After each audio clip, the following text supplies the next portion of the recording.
All right, you ready, AJ? Aye, aye, copy top. Okay.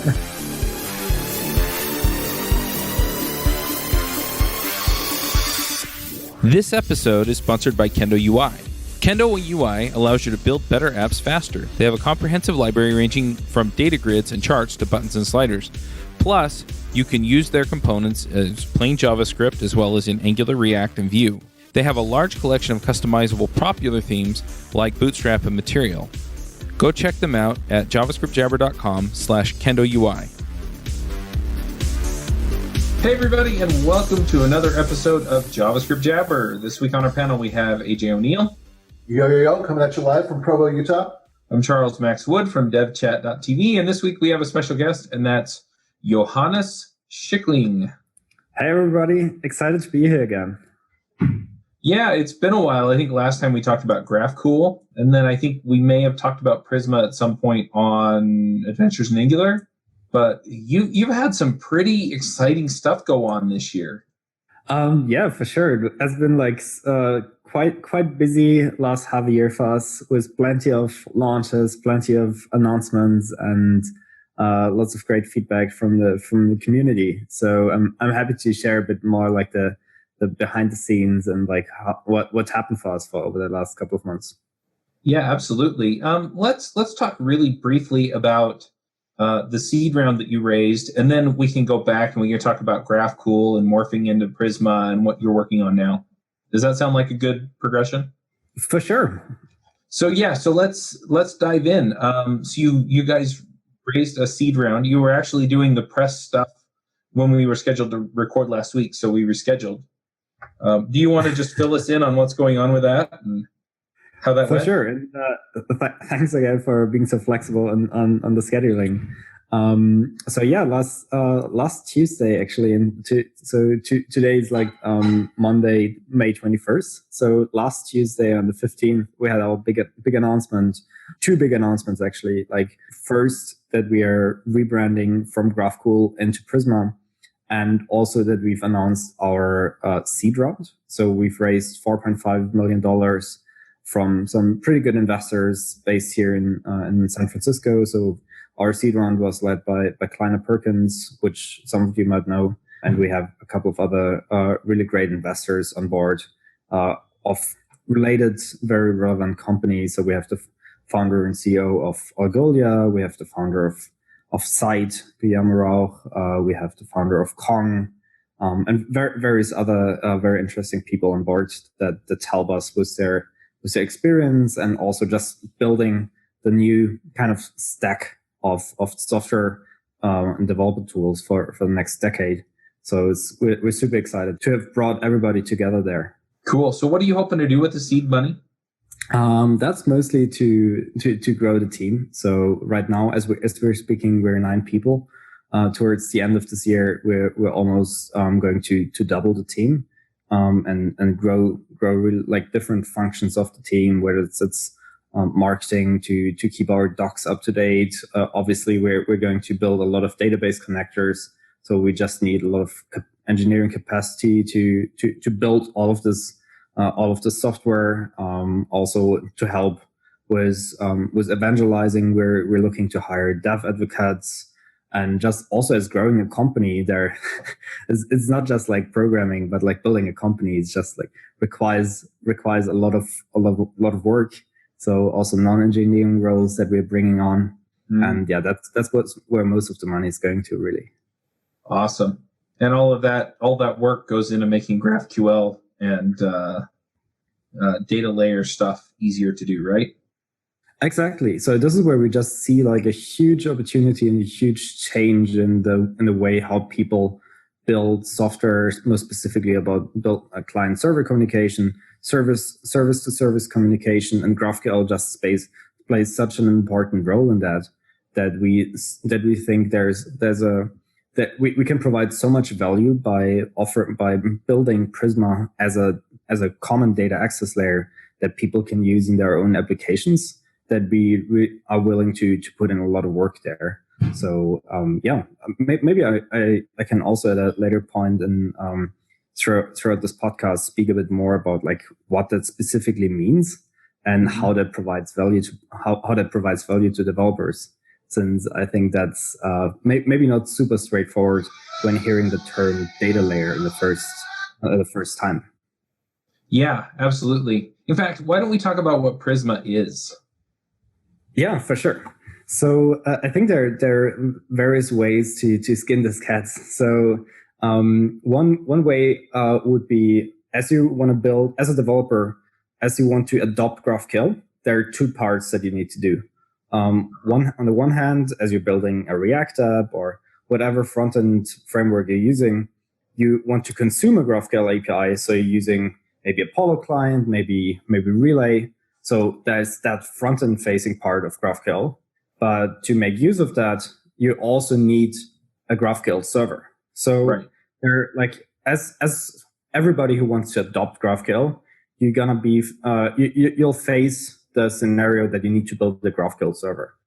And this is where various parts of work are ahead of you. And one of the most significant amount of work is really like this mapping from your API, from your resolvers to a data source. And most often that means connecting an API to your database. And this is basically where Prisma comes in. We want to make that significantly easier for you to build a GraphQL server talking to a database. So that's one way to look at it. Another way to look at it is like if you're building a backend system, and especially if it grows bigger, then you're thinking about your backend architecture sort of in layers, right? So typically you have your database layer, and then you have your entire backend server layer, and that's also split up into various parts. And so if you're thinking back, maybe like you have a MVC pattern where you have controllers, models, and views. And if in most systems, that's a bit simplified into a database layer, into a API logic layer, and sitting in between, you have a data access layer. And often that is simply a ORM. And as you progress along, and as you scale up your applications, most ORMs don't really hold for all the requirements, all the real world requirements of large scale applications. So they don't perform well, or you hit certain flexibility limitations for the API that you're building. So you're building your own custom data access layer, mostly by still writing manual SQL queries. Mm-hmm. And that's sort of the part that we are replacing with Prisma by giving you a really performant and flexible data access layer through the power of GraphQL. That makes sense. I mean, I've had to build some GraphQL backends. I don't know if you've done this yet, AJ. Have you done a lot with GraphQL on the back end or mostly on the front end? No, I haven't messed with it other than just looking at a couple of the examples and stuff. And I think the idea is really cool. Yeah. So just to give a little bit of background on what I've done, I've played with basically Ruby and Ruby on Rails, and then used the gem to build those systems. And what you wind up doing is you wind up writing these reducers, like Johannes said, you tell it, okay, go do this lookup. When they ask for this data, do this lookup. And when they ask for this data, do that lookup. And some of it's pretty natural from the standpoint of the ORM, and some of it really isn't. And some of it's kind of a pain, and some of it's really a pain. And so, the idea behind Prisma, where it's, hey, look, we'll just work off of the database and, give you something that you can kind of wrap up in the rest of your GraphQL API, is something that really appeals to me, because they'll do a lot of this work and they can actually look at the database and make recommendations. Exactly. So, little nitpick here on terminology. Maybe it's called reducer in Ruby, but I think you're referring to resolver function. Resolver, yes, you're right. They call them resolvers in the gem.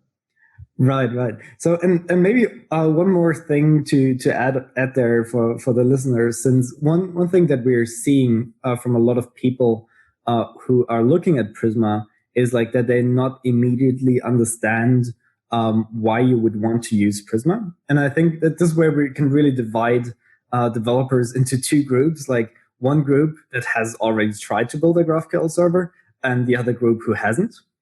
And I think it's for the one who hasn't, for the group who hasn't built a GraphQL server yet, that these people I would really encourage to try to build a GraphQL server themselves, since then the value of Prisma gets very, very apparent, where there are like so many little things that you have to do yourself, especially when you think about implementing that data access in a very efficient way. So there's like this concept of a data loader, and thinking about how you do all of that efficiently and scale it out.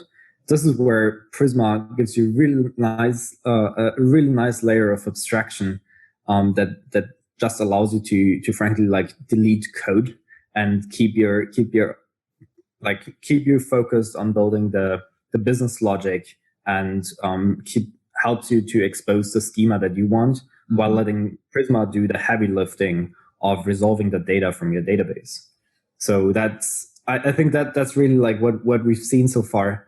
The people where it clicks the most for are the people who've already tried to build their own GraphQL server and implementing all of these resolvers and trying to make that efficient. So that's quite exciting for us. Yeah. It was a pain for me, so just. So I think it gets especially interesting when you're working with multiple databases, since I think in today's stack, maybe as you're building a smaller application, you're still sticking with like a Postgres database or Mongo database. But as you're building out larger applications and as you're scaling out your as you put it into production and you have to scale out, this is where you really run into situations where you have to pick various kinds of specialized databases that allow you to give you certain query characteristics and certain performance characteristics. So this is the moment where you start to compose multiple kinds of databases. So where you'd want to use MongoDB and additionally maybe Elasticsearch, and additionally you would use Redis. And this is what makes implementing that GraphQL server or any sort of server even more complicated, because you have to think, okay, where does my data live? You have certain query languages for all these different kinds of databases. And this is what we're going after with Prisma, that we see, okay, in today's backends are very often composed out of multiple databases, multiple data backends. How can we provide one query abstraction layer across all of these data sources, that you can use GraphQL to resolve data across all of these data sources in one query, and we make sure that it's resolved efficiently. Yep, absolutely. Yeah, and that makes a lot of sense just from the performance standpoint. I'm also wondering, though, I mean, I've worked on systems that had multiple back-end databases. So can you point Prisma at more than one at a time and make it work? Right. So not yet. So right now, so that maybe gives it also a bit more insight into our product roadmap. So right now, Prisma supports two databases, MySQL and Postgres. We'll shortly also add support for MongoDB, and shortly after for Elasticsearch and various other kinds of databases. So the first phase for us is really like implementing access and implementing connectors to various different kinds of databases. And in a second phase, we will implement the possibility that you can use multiple databases together. So that's something that's probably coming up for next year. Right.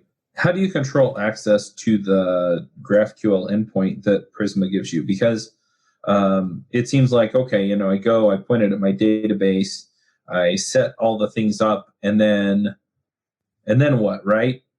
People come and they can just access all of my data all the time. Usually Right. I'm hiding data under certain circumstances, and I'm not showing all the data unless you're logged in and things like that. Does Prisma have a mechanism for that? Okay, so that's a fantastic point. And I think that's actually the biggest misconception that we have about Prisma, that people think, okay, you take Prisma, you put it in front of your database, and then you start using it from React or whatever GraphQL client that you have. This is more like how we build GraphCool. that you have like a backend service that gives you a ready-to-use GraphQL API out of the box. With Prisma, we're taking a different approach there. So with Prisma, we rather want to make it easy for you to build your own GraphQL server by giving you like an abstraction layer and giving you building blocks to make it easier to build your own GraphQL server. So you wouldn't use Prisma directly from the client, but you would rather talk to Prisma from your own GraphQL server. You're still building your own GraphQL server that you're talking to from the client, but the way how you build your GraphQL server is a lot simpler. And this is where like access control, like any kind of business logic that you would have, you're building in your GraphQL server. So authentication, authorization, any sort of business logic. And then you're using GraphQL bindings to sort of wire up your GraphQL API to Prisma's GraphQL API. So, and this is where like, this sort of wiring you would do using GraphQL bindings, where you use schema stitching under the hood. And this allows you to define the kind of schema that your application should have and can map it to Prisma's auto-generated GraphQL API. That makes a lot of sense. And I believe I asked that same question and already had the answer from our episode on Adventures in Angular, but I couldn't figure out how to ask how to get you to explain that without being more confusing. So, but yeah, I really love that idea. So then how do I go about merging, say, the Prisma setup with any other setup that I have for my own GraphQL endpoints and, the different parts that I've built into my own application? I keep wanting to say reducers, and I know that that's not right, but the back-end pieces that translate.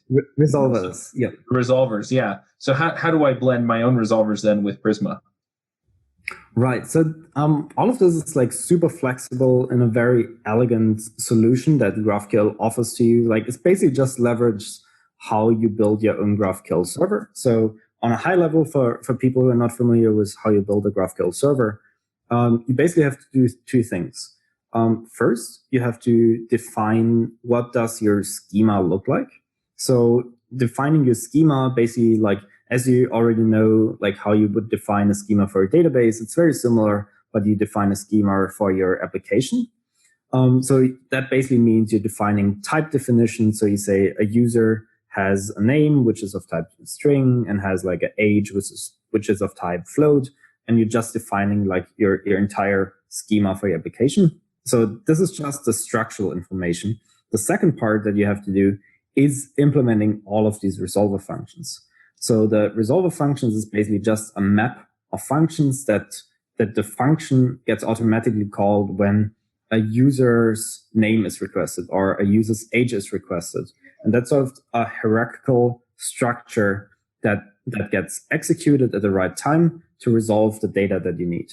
So that is just recapping of like how you build a GraphQL server. So now let's get to the point of how you would have multiple GraphQL APIs, and you basically reuse multiple GraphQL APIs to build your own GraphQL server. That's it. That's the entire idea of what's called schema stitching. So it's really like a good analogy is as you have in React, you have React components, and you can define React components by reusing other React components. You can compose React components out of other React components. And you can do the same thing with GraphQL APIs and GraphQL servers. You can basically say, as you have different schemas for different GraphQL endpoints, you can reuse these schemas as you're defining your new GraphQL schema. And in your resolver, now coming to the resolver part, this is where you basically just delegate to another GraphQL API. So this is basically the entire trick of how you minimize the work that you need to do as you build your own GraphQL server. That in your own resolvers, instead of directly resolving the actual data, you just say like, actually, let's just take this other GraphQL API and that takes care of resolving that data, and you just forward the actual resolution. So that's sort of the idea, and that sounds fairly theoretical, but it's actually super easy if you're looking at some code, and that just makes it like super simple to think about your graph, like your servers as like Lego building blocks that you can just snap together. So that allows you really to have, like, for example, Prisma for your own database, but you can also use GitHub's GraphQL API or Yelp's GraphQL API, and just build your own server by recomposing other data and other GraphQL APIs. So that's a really wonderful pattern that's maybe a bit abstract to think about as we're just speaking about it, but it's super easy to get into it, actually. No, I think it makes sense to me. I mean, you'll have like a top level resolver that's either a Prisma resolver, or you'll have something that you've built as a resolver. And then either way, you can delegate certain parts of your schema to Prisma, or from Prisma back to your own resolvers. And so you can pretty much get whatever you want. Exactly. Yeah, 100%. When you start a new project, typically you need things like a domain name, hosting, things like that. When I choose hosting, I pick mine for the options it gives. I like to know what I'm getting and set things up just how I like them. This is why, for your projects, you should check out Linode. Linode servers feature native SSD storage, a 40 gigabyte network, and Intel E5 processors. That's all the power you need to run VMs under full control, or Docker containers, who doesn't love that, encrypted disks, and VPNs. Plus, they have 10 data centers across the world and add-ons like backups, Node Balancer, and Longview to help you control your server costs. They also offer block storage for your static files, and you can get started with a $20 credit if you use the code JavaScript Jabber 2018. That credit is good for 4 months on their 1 gigabyte server. That's a lot of time to try them out and see if they're the right fit for you. That code again is JavaScript Jabber 2018. Also, if you're interested in working for Linode, they're hiring. Head to linode.com/careers to see their available positions. I've kind of been hogging the mic. AJ, do you have some things you want to bring up? So one thing I'm wondering is, with the roadmap for interfacing with multiple databases, one thing that I don't like about the way databases work is they're inconsistent with their like master slave options. So with one database, you have to have an exact number of, like, if you're using 2 servers, then you can only use this type of consensus. If you're using 3 or more, you have to use this type of consensus, but you have to have an odd number of servers, or weird things like that. Is there anything to address that type of issue where GraphQL could become an abstraction around just here's a database rather than manage the cluster, I guess is what I'm trying to say. Right. So I think I would differentiate here between what it takes to operate a database or like an entire database cluster, and what sort of like on a logical level, what it takes to get from a database. So I think what you touched on first is like just merely the operational angle, what it takes to like scale out the database, and this is where we see like tons of advancement. So I think maybe you've heard about newer kinds of databases like CockroachDB. These basically allow you to horizontally scale traditional databases like Postgres, or there's TiDB that allows you to do that for MySQL. So this entire operational angle of databases is basically solved for you by new types of databases that still give you the older traditional API that they're used to. You can still use Postgres, you just use this new kind of database engine under the hood that allows you to scale. So the operational part is just being solved for you by newer kinds of databases. What Prisma is rather doing for you is rather helping you to create one abstraction, one universal query language, which GraphQL is like. It enables GraphQL as a universal query language across multiple databases at the same time. Since even though Cockroach allows you to scale a Postgres database, there are still scenarios where you might not just use Postgres, but you also use something like Cassandra or Elasticsearch And that just makes it a lot harder for you to, in your own server, to talk to all of these at the same time. And that complexity is basically then like implemented in Prisma. So I would really like to sum it up again. I would really differentiate here between the operational angle, what it takes to operate a database, and how today's world looks like in terms of how databases are being split up from a logical perspective. And Prisma helps you a lot from the logical perspective. Okay, so with something like Cockroach DB that you just mentioned, since it's already exposing a SQL API, would I be able to use the Postgres adapter with something like that? Yeah, exactly. That's the entire idea. That's already possible today. Oh, cool. So that's... Or Cosmos DB on Microsoft Azure, for example, also implements both MySQL and PostgreSQL. So as long as it's API equivalent, so to speak, you can use it.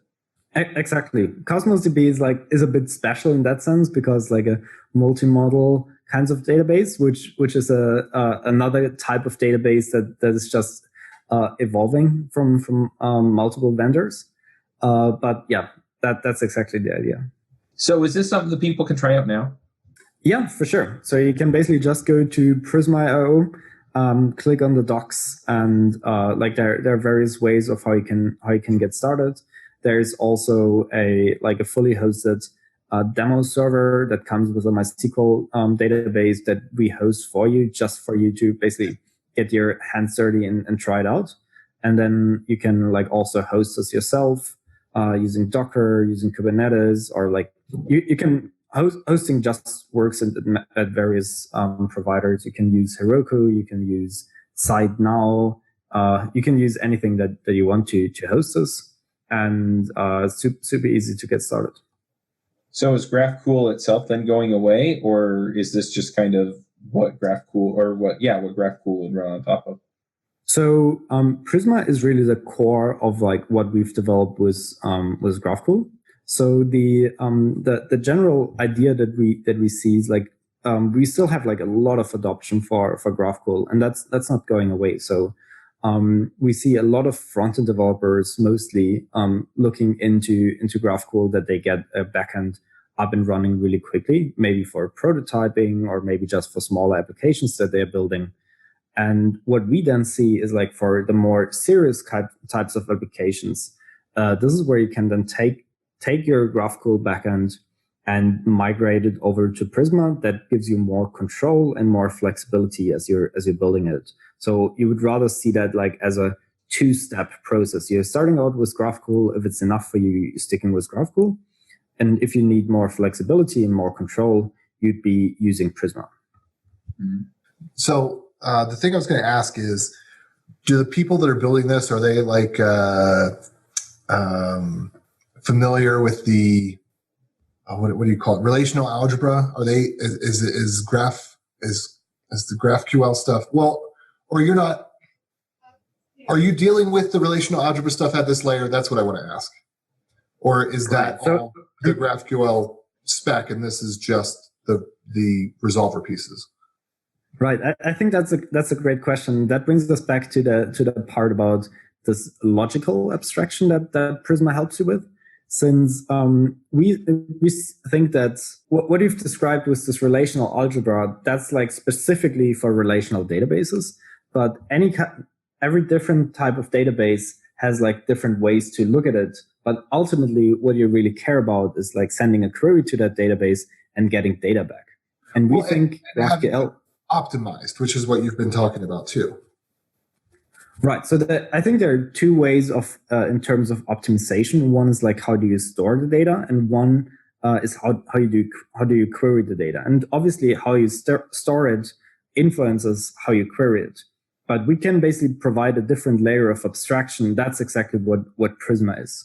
So in a typical relational database, you store the data in a very normalized format, which makes it then more difficult to query it again, since you need to join and do all of that. And that's basically what Prisma does for you. You can choose whatever database you want, and therefore like whatever efficient way to store and query the data. And Prisma still already lifts it up on that level of abstraction that you actually want in your application, which is typically denormalized. So under the hood, we are managing this relational algebra part for you, not just for querying the data, since Prisma actually also allows you and helps you with migrating your database and defining your data model. So that's exactly the two parts that Prisma helps you with. So what's Prisma written in? Is it written in JavaScript or is it something else? Right. We started out with JavaScript and then used Flow for a while, used TypeScript for a while, but since it's really dealing with a lot of complexity and performance was also an important factor for us, we then moved over to rewriting it in Scala. So we've rewritten it in Scala roughly 2 years ago and have been writing it in Scala since then, which has been a pretty good decision for us since it just allows us to cope with complexity in a much better way. And there's also a very interesting development happening recently. Oracle has been working on this project called GraphQL, which basically allows you to compile any sort of JVM-based system, and actually going beyond the JVM as well, but it allows you to take Scala or Java and compile it into native binaries. So that basically allows you to take Prisma and just run it as a binary without needing the JVM. Oh wow, that would be cool. Yeah, that's super exciting for us, and I think really shakes up the entire Java ecosystem quite a bit. Yep. So who should be paying attention to this? I mean, who's going to be listening to this and think, is this for me? And you're going to say, oh, if you're this kind of developer, you're doing these kinds of things, this is for you. Right. So I think you should definitely pay attention if you're thinking of adopting GraphQL and you need to build a GraphQL server that talks to either your existing database or you're building a new server from scratch with a new database. That's where Prisma really shines. But more on a bigger picture, like whenever you're actually talking to a database, whether that's through an ORM or directly using SQL queries, this is also where we want to establish Prisma as the default of how you're thinking of interacting with the database. So basically, whenever you have a database involved and you need to talk to that database, that's where Prisma comes in. Gotcha. So you rebranded the company to Prisma. Is that just to indicate to people that that's your primary focus these days? Yeah, that's exactly it. And we've taken this step in a couple of smaller steps as well. So we first launched Prisma 1.0 in January this year, and then have really seen how the community embrace Prisma more and more, and that this has really become the focus of the entire community. So the best way for us to show our commitment to Prisma and show this focus is by rebranding. And I think that has worked out really well so far.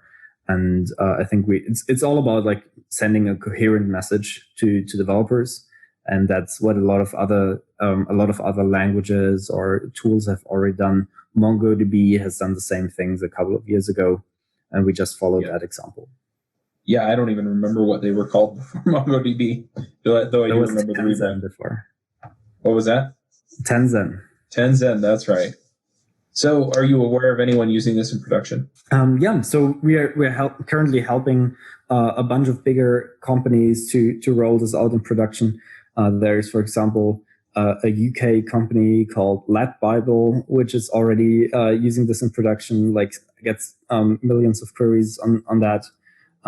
So we expect some bigger blog posts about this in the coming months of bigger companies using Prisma in production. Nice. Now, I'm trying to think of the best way to phrase this. A lot of times when I pull in third-party systems like Prisma, that need to kind of run alongside my application and do work, I'm always tempted to not test them because I assume that they just work as advertised. Do you recommend that, or do you recommend that people actually test to make sure that the things are getting resolved properly? So I think, and it's all a matter of maturity, of course. And we're just actually about to introduce a new beta process to roll out different Prisma features in various maturity stages. But I think that's exactly one of the core promises and core benefits that Prisma provides to you, that it's one abstraction layer that you don't have to question and that you can just rely on. In the same way as you're building a front-end application, you don't need to worry about, does React actually transform my DOM in the right way?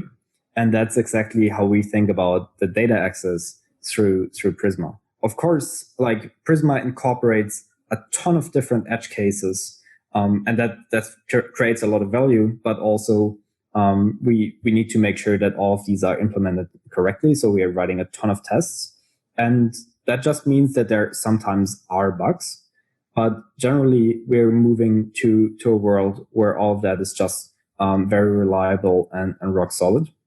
And so, yeah, I think that's to get back to your question. I think that's a bit of a continuous spectrum where things are just constantly being improved. And if you're rolling out Prisma right now with Postgres or MySQL, you should be in a pretty good state.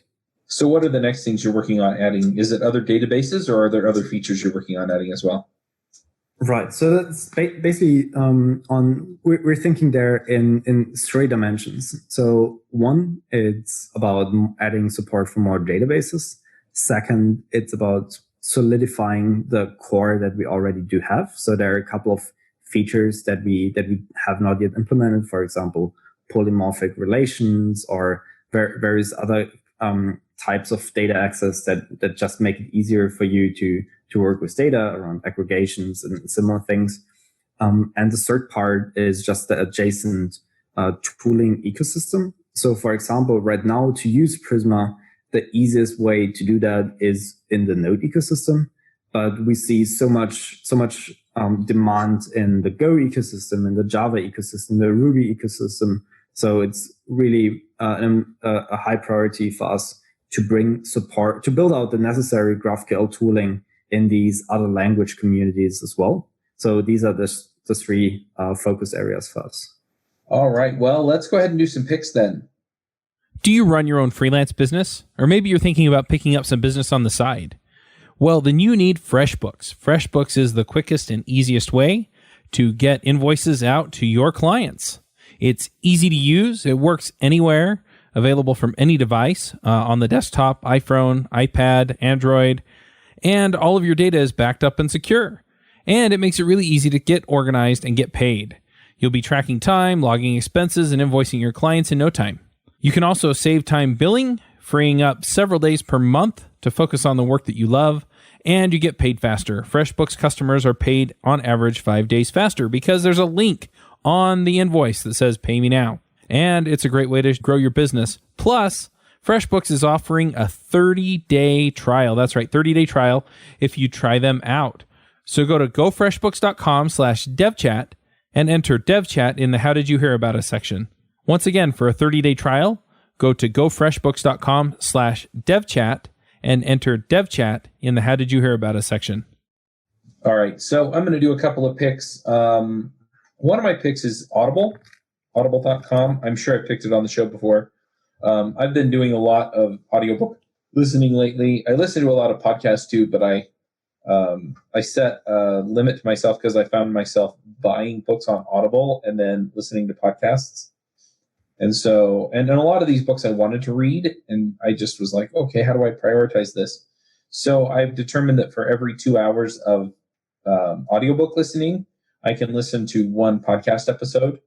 And the way that I'm doing this, I have a handful of shows that I listen to when they release, period. And so those don't count against that quota. But I have a lot of others that I'm kind of catching up on, or kind of not as, how do I put it? They're not as timely, and so I can catch up on them later and I don't miss out on a whole lot.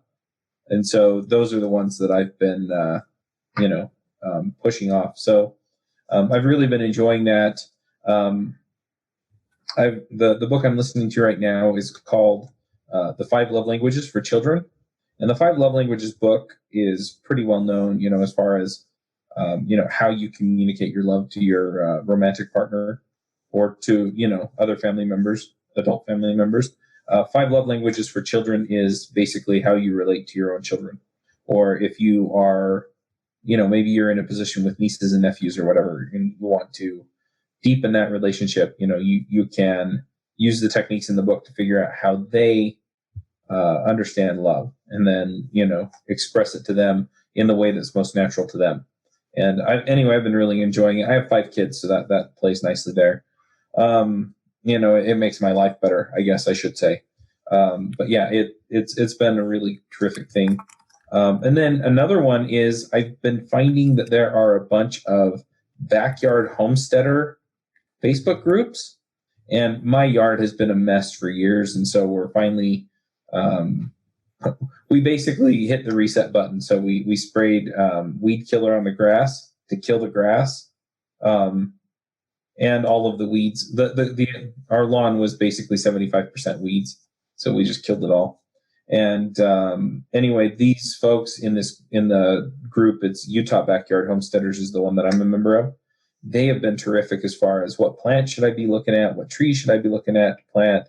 How do I get a lawn in? How do I need to be looking at this? And I've had a few neighbors come over and help too. One neighbor came over and spent like 20 minutes with me just pruning my trees in my yard. But yeah, it's just been really, really helpful to get that kind of feedback on my yard. So really been enjoying that. And then one last thing is I shouldn't say finally, I've been wanting to do this for a while, but I rebooted charlesmaxwood.com, and it's going to have like speaker information and things like that. But most of the programming content is still going to be on devchat.tv. And I think I'll probably put business stuff there too. I may start another blog for podcasting since I'm working on a podcasting system. charlesmaxwood.com is going to have my thoughts on other stuff. So if you don't like my political or religious views, probably not for you. But if you're interested in kind of how I think about things on other areas of life, I found that I just need an outlet for that. And I would love to have conversations with people, whether they agree with me or not, but I don't want to have arguments with people about it. So, if it's like, hey, you wrote this blog post about this, have you thought about this other thing? That's fun to just kind of dig into, well, what if this is true? What does that mean? What is, how does this all go together? Versus some of the other things that wind up happening where people start yelling at other people because they just don't get it. And yeah, I'm not so interested in those conversations. But anyway, that's kind of where I'm at. One last pick. My wife and I signed up for Sling TV, which is kind of a way to cut the cord. You get channels that you can stream to your TV. Turns out one of the primary engineers on Sling is my next door neighbor. He's also a former coworker of mine. But when we signed up, we got a Roku Express, and I've actually really been liking that. I've got it set up in my office, so if I want to watch a show, I can stream shows off of Sling or, any of the other ones. So your Netflix or Amazon Prime Video or anything like that. So if you're looking for a rather cheap streaming box, it's a nice way to go, and it works great. So anyway, those are my picks, and I went on for a long time. AJ, do you have some picks for us? Okay, I've got one. So I finally, after like a year, quote, beat Breath of the Wild, which is not necessarily difficult to do because you can pretty much take on Ganon out of the gate if you really want to. You don't have to go through the whole story of the game. But I went through most of the story of the game, didn't complete too many of the side quests, maybe a couple dozen or so, and then got like 80 of the 120 shrines. Anyway, I decided to start over from scratch with my wife because she doesn't like video games, and I'm trying to convince her that this is a story that you play, so it's like reading a book. It's not an evil video game that sucks away your life and turns you into a loser. And it's just so magical all over again, and I'm so happy about it.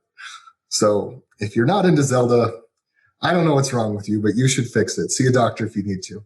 And if you are, and you haven't played Breath of the Wild, I don't know what's wrong with you, but you need to fix that too. That's all. Did it work with your wife? It's kind of working. The way that she views it is that it's time that she gets to cuddle up to me, and I just stay still and let her cuddle up to me while I play. but she asked questions about the game, so I can tell that she's following the story. And she's like, well, wait, this was supposed to happen. When is this going to happen? So I feel like it's successful.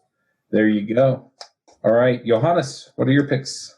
Sure. My picks are a bit more technical, at least two of them. So something that we're super excited about as a company that has really changed the way how we're building products, how we think about marketing materials, about like anything visual really, we're now doing in Figma. So we've been using Sketch for a long while before then, and then as we brought on a new designer to our team who's been using Figma, we sort of adopted that as a whole company, and that's really been a game changer for us as we like collaborate on anything visual. So I can highly recommend that one. Also, it's free for people to get started with, so that's awesome. Something else that I think got announced a couple of months ago, but I haven't heard so much about it since then. But it's really just amazing to use. Are Netlify functions.